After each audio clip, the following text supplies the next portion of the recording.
최악의 강진으로 벌써 지금 무려 2,500명이 목숨을 잃었고 계속해서 늘어날 것이라는 안타까운 전망이 나오고 있습니다. 세계 각국에도 지진 공포가 번지고 있습니다. 네, 이번 네팔 강진은 어떤 특징이 있고 또 우리에게 이어지는 피해는 없을지 짚어보는 시간 마련했습니다. 홍태경 연세대 지구시스템학과 교수, 김진두 과학기상팀 기자와 함께합니다. 어서 오세요. 네, 안녕하십니까. 네팔이 그러니까 지진판의 그 가운데 있는 그 경계 위치한 곳이라면서요? 네, 그렇습니다. 네팔에는 인도판과 유라시아판이 충돌하는 충돌대가 위치하고 있는데요. 이 충돌대는 매년 4cm에서 5cm의 속도로 충돌을 하고 있습니다. 그러다 보니까 막대한 힘들이 이 네팔을 비롯한 히말라야 산맥 일대에 쌓이고 있는 중이었습니다. 예. 네, 81년 만에 강진이라고 하는데 네팔 지진 상황 김진두 기자가 짧게 한번 정리를 해주시죠. 토요일 우리 시각으로는 오후 3시 11분쯤 그리고 현지 시각으로는 조금 넘은 시각에 강력한 지진이 발생했습니다. 규모는 현재 처음엔 7.5였다가 7.9까지 올라갔다가요. 최근 들어선 7.8로 확장이 됐습니다. 규모 7.8의 강력한 지진이 발생을 했는데요. 위치는 포카라 그러죠. 네팔 그 관광의 중심지인 포카라에서 동쪽에서 약 68km 정도. 네팔의 수도인 카트만두의 북서쪽으로 약 80km 정도 떨어진 지역. 넘중이라는 지역에서 발생을 했습니다. 예. 네, 이 지진으로 인해서 사망자가 이틀이 지난 지금까지 사망자만 공식적으로 확인된 게 2,500명 정도, 그리고 부상자는 6,000명, 그리고 최대 사망자가 5,000명 수준까지 올라갈 것으로 현재 추정이 되고 있습니다. 예. 네. 인명 피해가 첫날만 해도 뭐 처음엔 수십 명이라고 했는데 지금 기하급수적으로 늘고 있지 않습니까? 왜 그렇습니다. 그런 것인지 좀 정리해 주시죠. 지금 아무래도 그 상황을 파악하기 위해서는 카트만두 지역부터 해야 될 것이고요. 네. 카트만두 말고 그 외 북부 지역으로 올라가면 갈수록 그 굉장히 오지에 사람들이 조금씩 살고 있는 곳이 많습니다. 그 지역은 건물들이 더 취약하죠. 예. 따라서 카트만두 중심으로 해서 카트만두나 포카라를 중심으로 해서 사망자를 파악을 하다가 네. 그 외의 지역으로 수색 범위를 넓히면서 이렇게 사망자가 급격히 는 것으로 보여집니다. 네, 이 지역이 앞서 말씀해 주셨듯이 유라시아판이랑 인도판이 이렇게 판이 맞닿는 경계 부위라서 원래도 좀 강진이 자주 발생한 지역이라고요. 네, 이 지역에서는 비단 네팔뿐만 아니라요. 이 파키스탄뿐만 아니라 이 히말라야 산맥 일대에는 여러 나라들이 겹쳐져 인도도 있는데요. 있고요. 네, 인도도 네. 있고 중국도 면해져 있고요. 이런 나라에서는 이제 크고 작은 지진들이 많이 발생을 했고 규모 7이 넘는 지진들이 수차례 발생해 오고 있습니다. 이 네팔 같은 지역 같은 경우에는 규모 7이 넘는 지진이 81년 만에 발생하는 아주 큰 지진이었는데요. 그로 인해서 피해가 아주 크게 연결되는 상황이 됐습니다. 네. 지금 이걸 좀 설명을 해 주시죠. 유라시아판, 인도판. 저것이 어떤 의미가 있는 것인지 교수님 좀 더 설명을 해주시죠. 예, 원래 인도판은 약 2,500만 년 전에는 남극 대륙에 붙어 있었습니다. 그러다가 이 인도판이 쭉 올라와서 이 적도를 지나서 이제 유라시아판과 충돌을 하고 현재는 유라시아판 밑으로 들어가고 있는 형국입니다. 예. 그래서 이 충돌과 함께 이 충돌대를 따라서 히말라야 산맥이라는 전 세계에서 가장 높은 산맥이 형성되고요. 고산지대가 만들어지게 됐습니다. 근데 이 인도판과 유라시아판은 성질이 유사한 대륙판이다 보니까 인도판이 유라시아판 밑으로 잘 들어가지 않으려고 하게 됩니다. 그래서 자꾸 떠오르려고 하게 되고 그러다 보니까 더 큰 산맥이 만들어지고 이런 과정들이 반복되고 있습니다. 진원의 깊이도 얕은 편이라서 피해가 더 컸다는 얘기도 전해지고 있거든요. 네, 이번 지진 같은 경우는 규모가 7.9로 비교적 컸을 뿐만 아니라 진원의 깊이도 비교적 얕았습니다. 네. 11km로 되게 얕았는데요. 이로 인해서 큰 강력한 지진파가 발생을 했을 때 지표까지 그 에너지가 바로 전달이 되고 네. 건물들이 이제 바로 붕괴가 되게 됐습니다. 또한 그뿐만 아니라 지진이 이 포카라와 카트만두 중앙 가운데 지역에서 발생을 했지만 실제로 단층이 갈라지는 것은 카트만두 방향으로 쪼개지게 되면서 약 150km가 쪼개지게 됩니다. 그래서 카트만두 지역 하부까지 쪼개지게 되거든요. 그로 인해서 수도인 카트만두 지역에 큰 피해로 연결되게 됐습니다. 예. 네. 눈사태도 같은 지진 때문에 일어난 겁니까? 뭐 건물 높이의 눈사태가 일어났다고 하는데요. 이 지역은 이제 만년설이 고산지대에 많이 쌓여져 있는데요. 특히 이 진앙 지역에서는 0.36G라는 굉장히 강력한 진동이 발생했습니다. 0.36G라고 하면 잘 이해가 안 되실 텐데요. 예. 우리나라 원자력 발전소를 만들 때 원자력 발전소가 견딜 수 있는 이 최대 진동량의 그 산정 기준이 0.3G입니다. 그러니까 우리나라 원자력 발전소가 만약에 거기 있었다면 원자력 발전소마저도 무너뜨릴 수 있는 강력한 진동이었거든요. 그렇군요. 그런 진동이 진앙지에서 발생을 했고 진앙지에서 수백 킬로 떨어진 지역에서도 예. 그거에 뭐 50%에 가까운 진동이 발생을 하고 하다 보니까 이 만년설들이 한꺼번에 무너지는 눈사태를 동반하게 됐습니다. 네. 이번 대지진이 더욱 안타깝게 다가오는 게 불과 한 달 전에 프랑스 연구팀이 여기에서 지진이 일어날 것이다 정확하게 예측을 했고 또 일주일 전에 지진학자들이 카트만두에 모여서 피해 감소 대책을 논의했다고 하더라고요.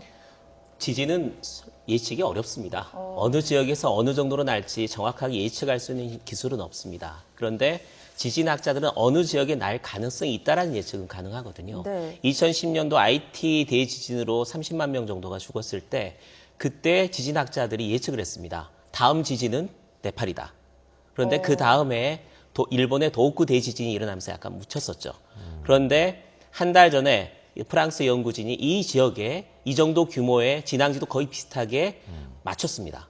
그리고 일주일 전에는 지진학자 50명 정도가 이 카트만두에 모였습니다. 바로 카트만두. 예, 카트만두에 모여서 이 지역에 지진이 난다면 굉장히 큰 피해가 날 수 있으니까 지진 대비책을 연구를 하자 하는 그 회의를 일주일 전에 가졌습니다. 그런데 일주일 만에 이렇게 큰 지진이 나서 이렇게 큰 피해가 난 겁니다. 예, 일주일 동안 그 대비해서 피해를 줄일 수가 있나요, 그런데? 어렵죠. 어렵지만 이 지역 같은 경우에는 이번에 피해가 컸던 이유를 크게 세 가지로 들 수가 있는데요. 예. 네. 첫 번째는 지진이 워낙 강력했습니다.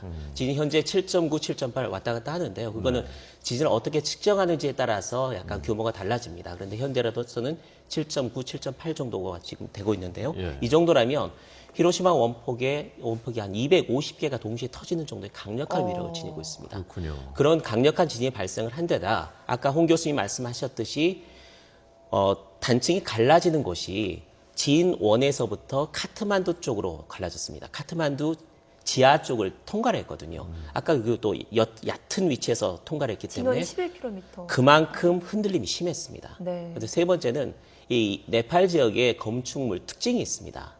저 지역은 예. 기본적으로 흙벽돌을 구운 벽돌을 사용합니다. 아. 그래서 구운 벽돌을 쌓아서 만들기 때문에 철근이나 이런 것들을 많이 사용하지 않은 구조거든요. 와르르 무너지기 쉽겠네요. 흔들림이 있으면 와르르 무너질 수밖에 없고 또 네. 카트만두 같은 경우는 인구 밀도가 굉장히 높아지고 있는 지역 중에 하나입니다. 예. 따라서 이렇게 큰 피해가 날 수밖에 없는 그런 여러 가지 요건들이 한꺼번에 겹쳤기 때문에 큰 피해로 이어진 것으로 보여집니다. 학자들은 어떻게 뭘 보고서 지금 네팔에 지진이 날 것이다, 곧 날 것이다, 그걸 어떻게 예측을 한 겁니까? 네, 이번 그 프랑스 학자들이 연구한 바로는요. 이 우리가 트렌치라고 하는데 단층대를 파고 들어가는 방식을 쓰게 됩니다. 단층대를 파고 들어가게 되면은 그것이 최종적으로 움직인 연대 측정을 할 수가 있습니다. 암석 샘플을 통해서 연대 측정을 하게 되면 네. 마지막으로 움직였던 연대가 언제인지를 알 수가 있게 되는데요. 근데 아까 말씀드린 바와 같이 인도파는 유라시아판과 매년 4cm의 속도로 충돌을 하고 있기 때문에 네. 이 4cm의 속도로 충돌하는 힘이 이 충돌대에서 비껴 지나가는 식으로 해소되지 않으면 누적이 되는 겁니다. 그래서 수백 년 동안 4cm씩 계속 움직여 왔음에도 불구하고 이게 움직이지 않았다는 얘기는 막대한 에너지가 쌓였다는 얘기고 그 에너지는 과연 규모 얼마에 해당되는 것인가를 산정한 것입니다.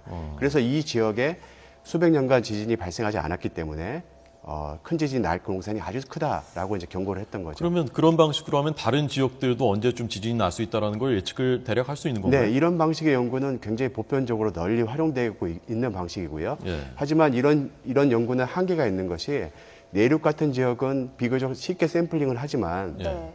큰 지진이 나는 해양 지역 같은 데는 아. 샘플링하기 굉장히 어려운 측면이 있습니다. 예. 그래서 그런 연구에서는 적용하는 데는 다른 방식을 활용하고 있습니다. 그 상황이 이런 상황이라면 앞으로 여진이 더 이어질지도 걱정이거든요. 사실 뭐 티베트나 중국 스촨성 같은 주변국들도 바짝 긴장하고 있다고 하더라고요. 네. 여진 가능성은 어느 정도로 보십니까? 네, 이번 지진 같은 경우에는 진앙지로부터 이 남동 방향으로 150km가 쪼개지는 지진이었습니다. 그러다 네. 보니까 예. 북서 방향으로는 쪼개짐이 전혀 발생하지 않았거든요. 그래서 이 북서 방향 쪽에는 많은 에너지가 아직까지 누적이 돼 있는 상태고 이곳에서는 추가 여진이 발생할 공산이 아주 큽니다. 그리고 규모가 굉장히 클 가능성도 있고요. 네. 그리고 그쪽으로는 더 높은 고산지대가 존재하고 있기 때문에 또 다른 눈사태를 동반할 가능성도 있습니다. 예. 또 이 중국 티베트 쪽을 또 보자면요. 이 지진의 여파로 인해서 티베트 고원 쪽에도 또 다른 많은 힘들이 추가적으로 쌓이게 되면서 수촨성 일대라든가 수촨성과 다른 또 단층대에서도 추가적인 지진을 유발할 가능성이 높습니다. 예. 네. 최근 한 달 동안에 세계 곳곳에서 특히 환태평양 그 고리루에서 지진이 빈발했다고 하고 얼마 전에는 일본에서 돌고래가 나타나니까 지난번 동일본 대지진 때처럼 지진의 전주 아니냐라고 하다가 지금 네팔 지진이 났단 말입니다. 그래서 많은 분들이 아마 우리 국민들도 그렇고 전 세계 곳곳에서 대지진이 이제 곳곳에서 정말 시작되는 것 아니냐라고 불안해하는 분들이 많거든요. 우선 김 기자가 먼저 좀 설명해 주시죠. 주기설이라는 얘기가 많이 나옵니다. 대지진의 주기설이라는 이야기들이 있는데 일부 학자들은 일리가 있다라고 이야기를 하고요. 일부 학자들은 그렇게까지 정확한 시그널이라고 보기는 어렵다라는 얘기가 나오는데 제가 그래픽으로 좀 준비를 했습니다. 이 주기가 어느 정도가 되는지를 좀 준비를 했는데 함께 보실까요? 예. 기본적으로 이 1990년대 같은 경우에 이게 지진으로 인한 사망자 위주로 해서 피해자 겁니다. 수고요. 예. 1990년대에 잠깐 피크가 있다가요. 그 뒤에는 거의 피크가 없습니다. 그러다 인도네시아 대지진이 있고요. 네. 그다음에 IT 대지진이 있고 그쵸. 그다음에 일본의 도호쿠 대지진이 있습니다. 네. 그러니까 이 경우를 보면 약 10년, 6년에서 한 10년 정도 사이. 그리고 2004년도에 인도네시아 대지진이 있었다면 그 뒤로 한 10년 정도는 어느 정도 굉장히 많은 인명피해가 난 지진이 있을 것이다. 그런 예측이 가능하거든요. 그래서 약 10년 정도쯤이면 어느 정도 에너지가 쌓였다 한 번씩 터지고 터지면서 큰 주기 변동성이 굉장히 많은 지진과 화산 활동이 좀 활발해지는 시기가 되면서 피해가 많이 나고 그 뒤로 어느 정도 힘이 풀리면 좀 잔잔해지고 이런 시기가 좀 있을 가능성이 높습니다. 지역별로 따져서는 일본 같은 경우는 60년 주기설이라는 것도 있고요. 또 우리나라도 100년 주기설, 200년 주기설이 있습니다. 그러니까 지역마다 에너지가 어느 정도 쌓였다가 터지는 게 지진으로 나타나기 때문에 그런 정도로 봤을 때는 어느 정도 주기설도 일리는 있는 것으로 저는 보여집니다. 우리 같은 경우도 이제 백두산 화산이 불안해 보인다는 얘기가 많이들 나오고 있는데 한반도는 과연 안심할 수 있는 상황인지 또 안심할 수 없다면 어떤 대책을 해야 되는지도 짚어주시죠. 네, 우리나라 같은 경우에는 공식적인 지진 관측은 1978년부터 시작이 됐었고 네. 그 기록으로 보자면은 규모 5 이상의 지진이 한 5, 6회 정도밖에 발생하지 않았습니다. 그러다 보니까 비교적 안전한 나라라는 인식이 많이 있었는데요. 하지만 우리가 역사적으로 보게 되면은 규모 7에 육박했던 지진들이 조선왕조실록 등에 많이 남아 있습니다. 이 한반도 주변 환경들이 바뀌지 않고 쌓이는 힘들이 일정하기 때문에 규모 7에 해당하는 지진들이 과거에 발생했다면 미래에도 마찬가지로 발생할 수밖에 없는 상황입니다. 그래서 우리나라는 그 규모 7에 해당하는 지진이 발생할 가능성에 대해서 대비를 해야 되고 난다면 어느 지역에서 날지에 대한 면밀한 조사 같은 것들이 선행돼야 되는데 아직 불행히도 그런 정도에 대한 연구가 아직 많이 진행되지 못했고요. 또 우리는 또 다른 우려 중에 하나가 이제 백두산 지역인데 백두산 같은 경우에는 분명히 활화산이라는 인식이 이제 많이 갖춰져 있는 상태긴 합니다. 하지만 백두산 지역도 또 북한과 중국의 접경지다 보니까 연구가 또 많이 진행되지 못하는 그런 안타까움이 있는 상황입니다. 지진하고 화산하고 다 연결돼 있는 거죠? 그렇습니다. 큰 지진이 나게 되면은 화산 활동이 가속화되기도 하고요. 화산 활동 때문에 지진이 발생하기도 합니다. 그래서 둘과는 서로 피할 수 없는 관계라고 할 수 있습니다. 교수님이 보시기엔 아까 김진두 기자가 얘기한 주기설하고요. 그리고 최근 한 달 동안에 지진이 빈발하고 있다고 하니까 이 지진이 더 앞으로 다른 데서 날 가능성 거기에 대해서는 어떻게 보십니까? 우리가 이제 초대형 지진이라고 하는 지진들을 규모 8.5 이상의 지진들을 초대형 지진이라고 하는데요. 이 지진들은 1950년대, 60년대를 끝으로 해서 70년대, 80년대, 90년대 한 차례 더 발생하지 않았습니다. 그러다 2004년 12월 26일 날 수마트라 대지진을 시작으로 해서 연거퍼 규모 8.5 이상짜리가 6차례 정도 발생을 했거든요. 이렇게 과거에 5, 60년대 한 20년 동안 초대형 지진들이 발생을 하다 보니까 이번에도 2004년부터 시작된 초대형 지진이 한 20년은 지속되는 게 아닌가라고 추정만 할 뿐입니다. 이것도 어떤 정확한 근거가 있는 건 아니고요. 하지만 초대형 지진이 한 차례 발생하게 되면 그 여진들이 이 전 지구적으로 계속적으로 발생하다 보니까 지진 발생 빈도가 급증하게 되는 현상들을 보이거든요. 그래서 한동안은 지구가 이 큰 지진들로 몸살을 앓게 될 공산이 아주 큽니다.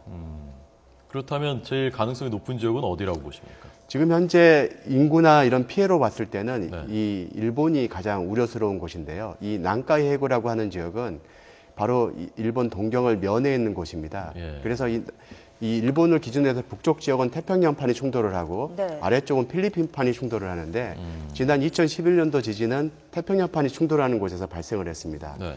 이번 이 난카이 해구는 필리핀판이 충돌하는 곳인데 이곳에서는 특이하게도 한 200년 주기로 큰 지진들, 한 규모 8 정도 되는 지진들이 발생하고 있습니다.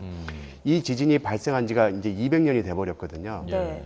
그 언제 발생하더라도 이상하지 않은 상황이 되다 보니까 일본 학자들은 상당히 긴장을 하고 있고 더군다나 일본 동경 하부에 큰 활성단층도 최근에 발견이 됐거든요. 예. 그러다 보니까 이곳에서는 앞으로 30년 내에 뭐 규모 7 이상의 지진이 발생할 확률이 뭐 80% 가까이 된다라는 뭐 보고까지 나오는 등 굉장히 위험한 상황이라 할 수 있습니다. 예. 추가적으로 좀 설명을 예, 드리자면, 짧게요. 네. 일본 도호쿠 지진이 발생하기 전에 2011년 전에 제일 위험한 지진이라고 했던 게 방금 말씀하신 난카쿠 지진입니다.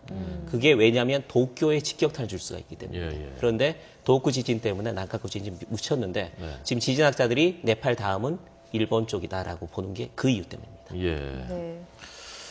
참 뭐라고 얘기해야 될지 모르겠군요. 어쨌건 잘 관찰을 해야 되겠습니다. 홍태경 교수님, 김진두 기자 고맙습니다. 고맙습니다.